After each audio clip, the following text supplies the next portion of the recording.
Ugh, it feels like everyone's talking about Chinese bikes lately. It's been the biggest change in motorcycling YouTube that I've seen in the last 10 years. Every week, some new Chinese clone of an established Japanese or European bike gets debuted. While these bikes may seem to offer a good amount of value for a bargain bin price, they're not always a good idea. Here's why. The first glaring issue facing Chinese motorcycles is the question of build quality and reliability. Since the 1950s, Japanese manufacturers have been known to produce motorcycles with a glowing track record for reliability. And as of late, even European brands, KTM notwithstanding, have been able to produce some consistently reliable and well put together machines. And motorcycles made in China have the opposite reputation. Chinese motorcycle companies do not uphold the same standards as their Japanese competitors. Production facilities are not as well equipped and the materials used are not as rigorous. Chinese manufacturers often implement countless cost-cutting measures to be able to sell their bikes for bottom dollar cheap. And I don't know about you, but if I'm assuming the risks that come from riding a motorcycle, I would prefer that the only thing keeping me balanced and upright was made with as few cost-cutting measures as possible. Chinese motorcycle companies focus much more heavily on sheer volume of production than upholding standards of quality. And I mean, China just established a new law that forces people to scrap vehicles that are over 13 years old anyway, so I can't imagine manufacturers are that concerned with the longevity of their products. Seriously, look it up. Chinese motorcycles have far more instances of bikes that are inconsistent across the board. One bike may be well built and work well enough where another might be missing critical fasteners on the engine. And sure, there's bikes that are produced in China that are seemingly higher quality like CF Moto or Benelli, but these machines are still relatively new to the market. So the jury is still out if the outside ownership in these companies will mitigate the terrible reputation Chinese motorcycles have in regards to build quality. I mean, CF Moto uses KTM engines. How reliable can they really be? You know, you can buy a Chinese motorcycle that comes with a super competitive 2 or 3 year warranty to help quell your concerns of reliability, but what good is that going to do you if there's only one CF Moto or Benelli dealer within a 500-mile radius? This new breed of Chinese motorcycles are designed to provide a lot of value at a price point significantly lower than the competition, but that's the thing, they're new. So on top of concerns about longevity, there's also a very limited dealer network. If you've got a Japanese bike, you can get it serviced practically anywhere.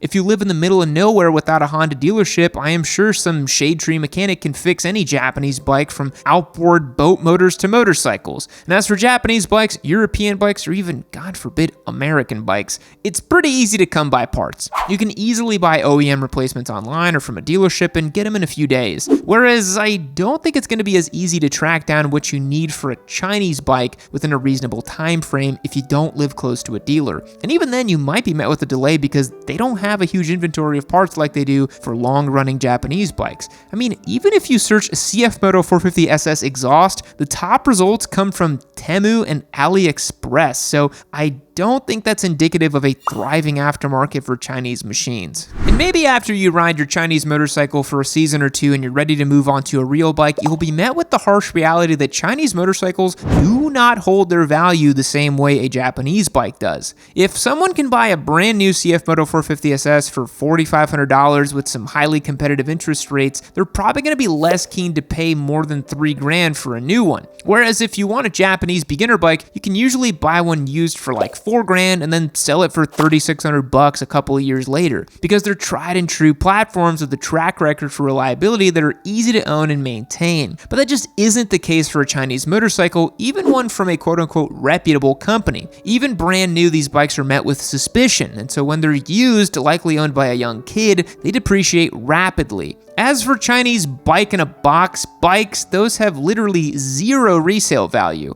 They're a financial mistake from the minute you click place order now on Amazon, unless you're buying it for some stupid YouTube video like I did. Oh my God, this thing is a cheap piece of crap. Now look, when it comes to Chinese motorcycles, there's no real innovation or R&D. They just steal intellectual property or buy the rights to some 30-year-old Japanese bike. This is a Ninja 300 Dash. The Moto Morini X-Cape was propositioned as the most value-driven middleweight adventure bike on the market, and it uses a Ninja 650 clone engine. Not only did they not take the time to allocate the resources to design a modern, innovative engine to compete with all the new 270-degree twins made by the Japanese, they literally chose the most antiquated and boring parallel twin they could have possibly chosen. And the Benelli or CF Motos or God forbid QJ motorbikes that luckily haven't come to America yet don't really offer much in terms of innovative performance. Their main focus is to make the bikes cost less than the competition and move units that way. CF Motos bikes are more up to modern standards in a lot of ways, but they still use KTM engines in their bigger bikes and engine clones in their smaller bikes. And they keep ripping off more novel bikes like producing a small displacement 4-cylinder a la the ZX4RR or a 3-cylinder middleweight sport bike akin to the Daytona 675. I don't know about you, but a Chinese Daytona 675 clone?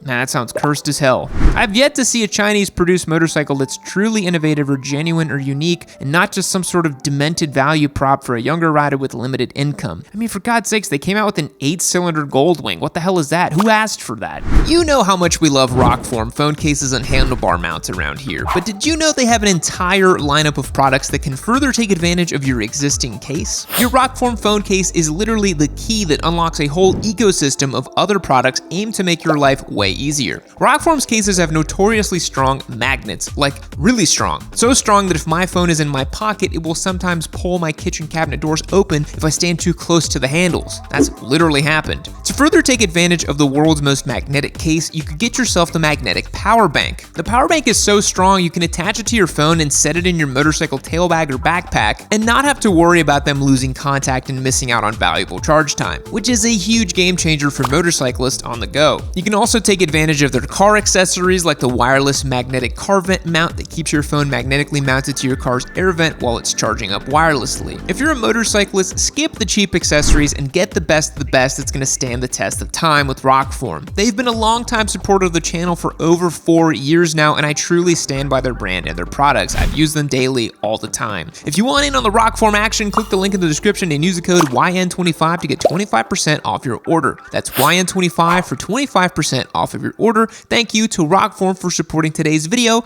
Now let's get back into it. On a similar note, Chinese bikes don't have the same brand cachet or emotional appeal that other motorcycles do. They don't have the aesthetic allure or character or charm or charisma that so many other bikes offer. Whether you ride sport bikes or adventure bikes or retro heritage bikes, there's some emotional appeal that attracts to you. It can be the racing heritage of a Ducati, the promise of adventure on an Africa Twin or a BMW GS, or the timeless je ne sais quoi of a grumbly air-cooled V-twin. When a motorcycle has brand notoriety, the history and legacy of their machines create value for the buyer beyond what you see on the spec sheet. That's why people will pay a premium for bikes from brands like Ducati, BMW, or even Harley-Davidson, much to my chagrin. Even Honda is a household name for people who have never even considered owning a motorcycle because they put time and effort into marketing their products and creating a brand identity that's omnipresent in the automotive world. And while a motorcycle made in China might, on the surface, provide the illusion of value, I don't think anyone in the world has an emotional attraction to a CF Moto or a Benelli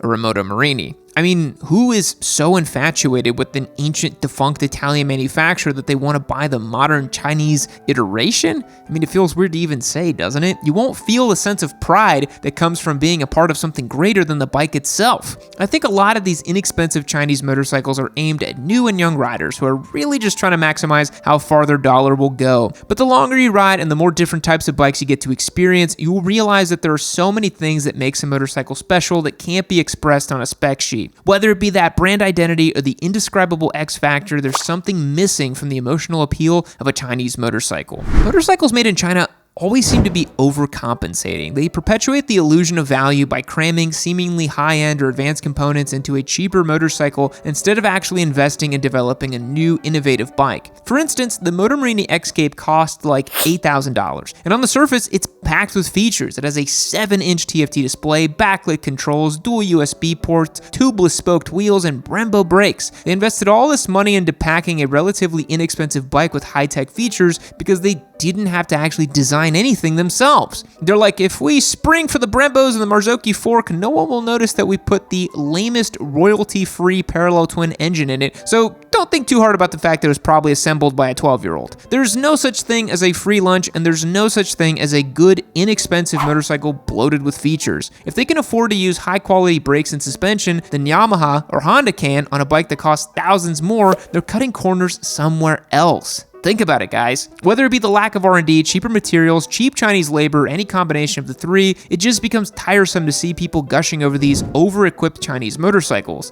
Does a Motor Mini X-Cape even need Brembo calipers? When you consider the way Japanese manufacturers make their bikes and what they're able to sell them for, it's no wonder these Chinese brands can equip their bikes with so many excessive features because they don't develop anything new themselves. And the last reason Chinese motorcycles aren't so great is the lack of diversity, at least when it comes to the models that are sold in the US. In China, it's actually too diverse. QJ Motors makes a bootleg version of every single motorcycle ever produced, but the Chinese bikes sold stateside are pretty much exclusive to smaller, cheaper bikes. And we know, because I literally just screamed it into the microphone, that these companies don't do much in the way of research and development, and as a result, they don't offer anything new, genuine, or novel. They just latch on to what's trending or selling well for other companies and try to make their own strange version of it. That's why all these companies sell small displacement beginner sport bikes and ADV bikes, because they have no real racing efforts because older riders have already established brand loyalty and know to steer clear of Chinese motorcycles. They don't make anything in the way of a large displacement flagship bike either. They're not pushing any boundaries or exploring new disciplines of riding or bringing anything exciting to the motorcycle market. It's just monkey see, monkey do. It's almost as if Chinese motorcycle manufacturers are solely in it for the money, not because they have a legacy of motorcycling greatness or because they employ passionate and driven engineers and designers. They're just like, Ninja 400? That seems to sell well. What if we made a 450 and then sold it for $1,000 less and offered 0.99%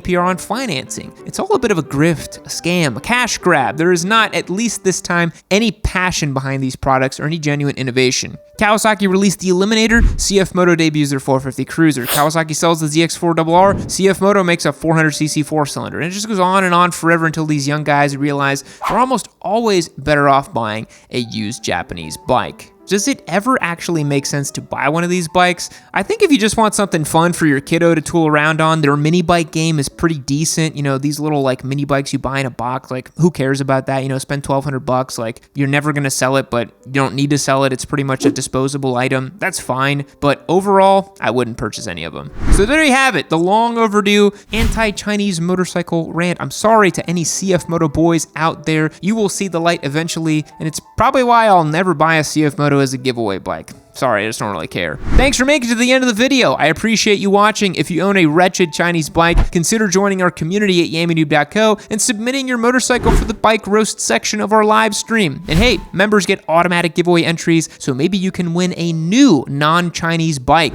You never know. Thanks again for watching. I'll catch you guys later. Fact: mellifluous means a sound that is pleasingly smooth and musical to hear, kind of like my voice. Goodbye.